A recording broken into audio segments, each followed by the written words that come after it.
Tidak ada yang bangun pada saat itu.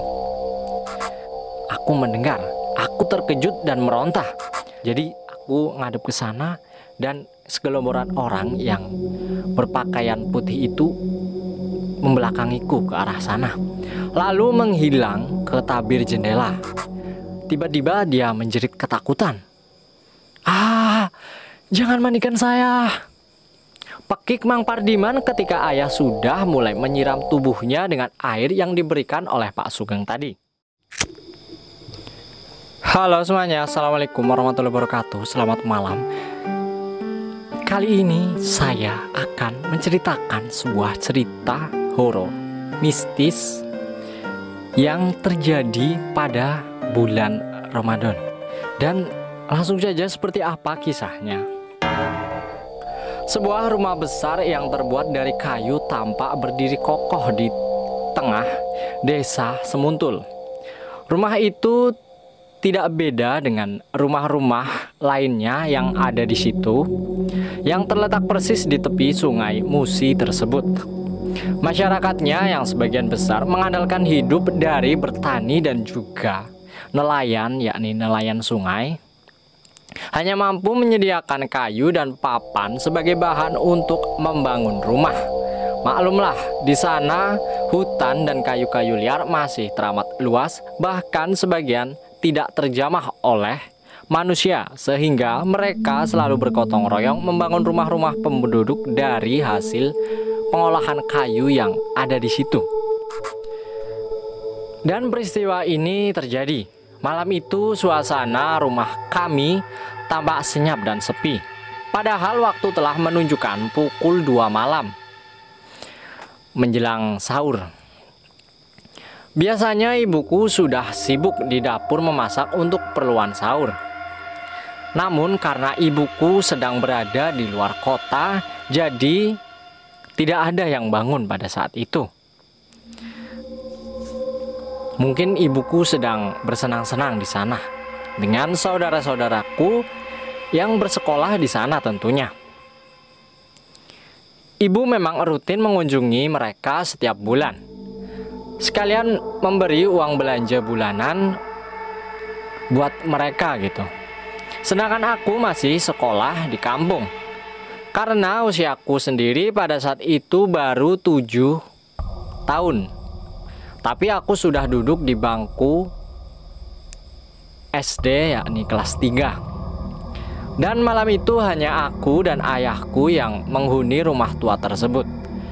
Dinginnya malam yang diterangi oleh sinar temaram rumah penduduk dan kelap-kelip lampu nelayan di Sungai Musi telah melukiskan suasana yang sedikit mencekam, sedikit banyak ya. Aku hampir tak bisa memejamkan mata karena memikirkan sesuatu yang sebetulnya aku sendiri tidak tahu apa yang sedang aku pikirkan gitu. Intinya aku nggak bisa tidur, nggak tenang. Tiba-tiba aku merasakan sesuatu yang masuk ke dalam lubang telingaku. Aku mendengar, aku terkejut dan meronta. Tapi ia terus menusuk hingga aku berlari ke rumah bagian depan menuju kamar ayah yang berada di sana, berada di depan. Sambil mengorek-ngorek telingaku tak henti, kayak gini ya. Aku memanggil ayah hingga ayah keluar dengan heran melihat aku seperti orang kesakitan dan ketakutan. Setelah aku menjelaskan apa yang sedang aku rasakan, ayah segera keluar rumah mengambil tangkai daun pepaya yang tumbuh di depan rumah.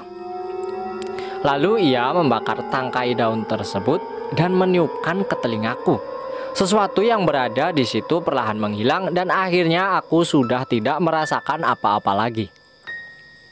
Setelah mengucapkan kata terima kasih kepada ayah tentunya, aku bersiap mau kembali ke kamarku yang berada jauh di belakang. Jadi posisi kamarku itu ada di rumah bagian belakang. Dan sekali lagi ada sesuatu yang mengejutkanku lagi, yakni ada sekelebat bayangan beberapa orang berpakaian putih berbaris di hadapanku dan sambil membelakangiku gitu loh. Jadi aku ngadep ke sana dan segelomboran orang yang berpakaian putih itu membelakangiku ke arah sana. Lalu menghilang ke tabir jendela, menghilang lewat jendela. Aku tersentak dan menjadi kaku. Mau membalik ke kamar ayah, tapi kakiku tak bisa melangkah. Seolah-olah kayak sudah membeku gitu. Mau menjerit, kerongkonganku terasa tercekik. Akhirnya aku biarkan saja jiwa dengan perasaan menerima dan menghilangkan bayangan tersebut dari ingatanku. Barulah kaki bisa melangkah kembali ke arah kamar ayah. Kemudian ayah berkata, "Ada apa, Du?" tanya ayah. Ternyata beliau sudah berdiri di depan kamarnya. Kemudian aku pun menjawab, "Beberapa bayangan putih berjalan di ruang tengah dan menghilang di balik tabir jendela ya," jelasku kepada sang ayah. Kemudian ayah segera menuju ke tempat yang kumaksud. Namun ternyata tidak ada apa-apa di sana. Aku kembali ke kamar tidurku. Kuarahkan mataku pada jam yang menempel di dinding. Waktu itu kira-kira menunjukkan pukul 2:30, setengah 3 malam. Dan itu artinya tidak beberapa lama lagi akan sahur gitu. Dan jadi pikirku ya jangan sampai tertidur gitu loh. Dalam hati aku bilang jangan tidur. Bentar lagi sahur, tanggung, kayak gitu loh. Setelah beberapa jenak aku membaringkan tubuhku, sayup-sayup terdengar suara orang yang sedang bercakap. Bisikan di depan. Sepertinya dari ruang depan. Dan obrolan tersebut semakin lantang. Aku bangun dari pembaringan dan membuka pintu kamarku. "Silakan ganggu kalau kau bisa." Itu jelas-jelas suara ayahku yang ditujukan kepada seseorang, entah siapa itu. Lalu aku melangkah ke depan dengan mengendap-endap untuk mengetahui dengan siapa ayah ini berbicara. Ternyata di sana tidak ada orang sama sekali, hanya ayah sendirian. Dan aku mendekat ke ayah.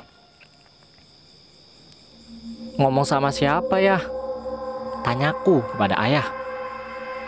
"Oh enggak," jawab ayah. "Tidurlah lagi," lanjut perkataan ayah. Tapi aku tak mau tidur. Tak mau tidur di kamarku. Kemudian aku pindah ke kamar ayah.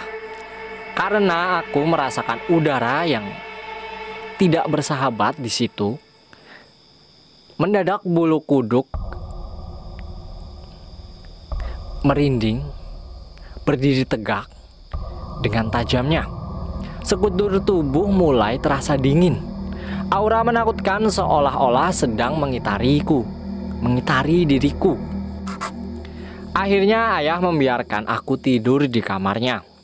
Malam itu, setelah makan sahur sekitar jam 4 pagi, dari makanan yang diantar oleh Bibi Mina, yakni tetangga kami, aku tak tidur lagi. Ku ikuti ayah yang langsung pergi ke masjid dan tadarusan menjelang subuh tiba. Karena posisiku tadi tidak tidur, aku nggak tahu pada saat itu aku sudah subuh atau belum. Dan yang aku ingat tiba-tiba ketika aku membuka mata itu udah pagi senja. Dan matahari sudah membakar sebagian tubuhku akibat cahaya menembus jendela yang ada di masjid yang ditutup dengan kaca tipis. Kemudian aku bergegas pulang. Rumah tampak kosong. Ayah sudah tidak ada. Nggak ada di rumah maksudnya. Tapi orang-orang ramai berlarian menuju satu arah, yaitu daerah persawahan. Ada apa di sana? Aku yang penasaran pun jadi tertarik untuk ikut melangkah ke arah yang sedang didatangi orang-orang kampung itu. Tak begitu lama aku pun tiba di kerumunan orang. Dengan tubuh yang pada saat itu aku masih kecil, aku mencoba menerobos dari sekelompok orang yang sedang berkerumun dan aku berada di posisi depan. Dan kulihat ayahku sedang berada di situ sambil memegang seseorang yang sedang kesurupan. Orang tersebut tak lain adalah Mang Pardiman. Beliau sedang berada di sawahnya sendirian dan ketika ia tiba-tiba menjerit kesurupan sambil meronta-ronta dan mengeluarkan omongan yang tidak karuan. Kemudian ayahku berkata, "Ambil bawang merah," kata ayahku kepada salah seorang yang ada di situ, sebut saja namanya Pak Sugeng, yang berada di dekatnya persis. Kemudian Mang Pardiman ini yang tadi kesurupan, dalam kondisi masih kesurupan, dia berkata, "Ah, bawang merah, gak takutlah, itu mainanku sehari-hari." Jawab Mang Pardiman dengan suara yang agak aneh dan tertawa seram. Kemudian ayahku membalas perkataan itu. "Jadi kamu nantang saya?" Ayahku membentak sambil mengeratkan genggaman tangannya kepada Mang Pardiman. Kemudian dijawab lagi, "Aku tahu Bapak adalah keturunan orang yang hebat, tapi aku tidak takut," tantang Mang Pardiman. "Oh begitu, tolong Pak Sugeng, jangan pakai bawang merah, ambil air putih seember, biar kita mandikan sekalian," ancam ayah kepada sosok yang sedang merasuk ke dalam tubuh Mang Pardiman ini. Kemudian saat ayah hendak mengguyurkan air ke tubuh si Mang Pardiman ini, tiba-tiba dia menjerit ketakutan. "Ah, jangan mandikan saya!" Pekik Mang Pardiman ketika ayah sudah mulai menyiram tubuhnya dengan air yang diberikan oleh Pak Sugeng tadi. Tapi ayah tak peduli. Dia terus menyiramkan air secara bergantian di setiap bagian tubuh Mang Pardiman. Pekikan Mang Pardiman tidak dihiraukan lagi. Bodoh amat. Dan lama-lama Mang Pardiman menjadi lemas dan terkulai. Terdengar suara tawa yang menakutkan mulai menjauh dari kerumunan orang-orang dan Mang Pardiman kedapatan dalam kondisi pingsan. Habis kesurupan, diguyur, terus yang merasuki itu pergi, terus Mang Pardiman ini pingsan.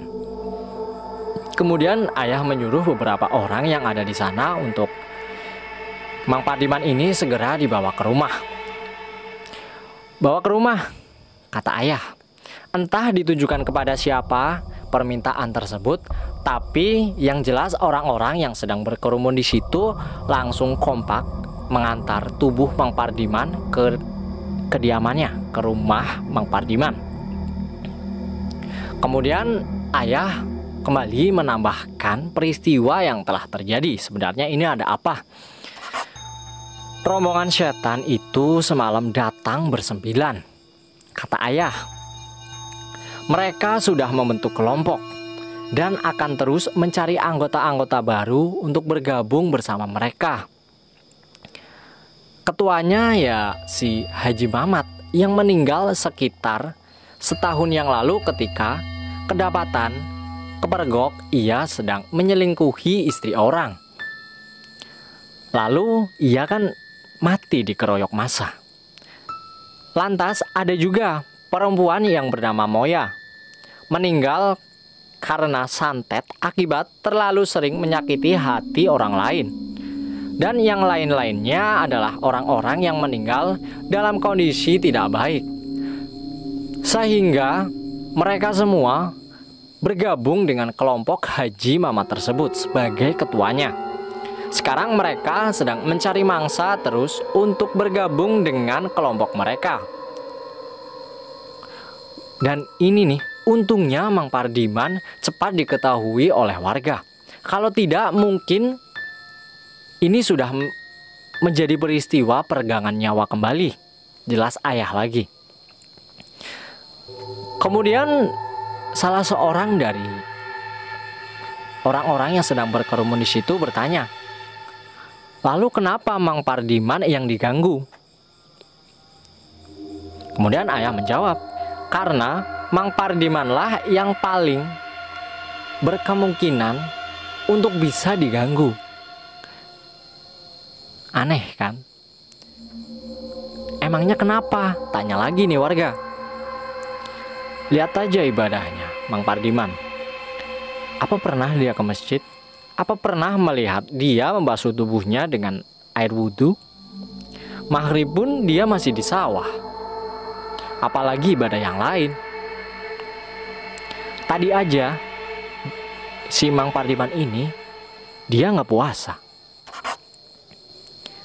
Ayah menerangkan sebab mudahnya Mang Pardiman ini dirasuki oleh roh halus tersebut. Mendengar penjelasan tersebut, kami semua tertegun dan berpikir untuk tidak meninggalkan ibadah yang diperintahkan Allah, apalagi sholat 5 waktu yang sangat sakral sebagai tiang agama dan juga merupakan miniatur atau kumpulan dari ibadah-ibadah lainnya. Dan kisahnya pun berakhir dengan demikian. Semoga bisa dipetik pelajaran hikmah dan manfaatnya, serta selalu berdoa dan berhati-hati dalam kondisi apapun. Akhir kata saya ucapkan terima kasih kepada teman-teman yang sudah menyempatkan untuk menonton dan mendengarkan cerita ini sampai dengan selesai.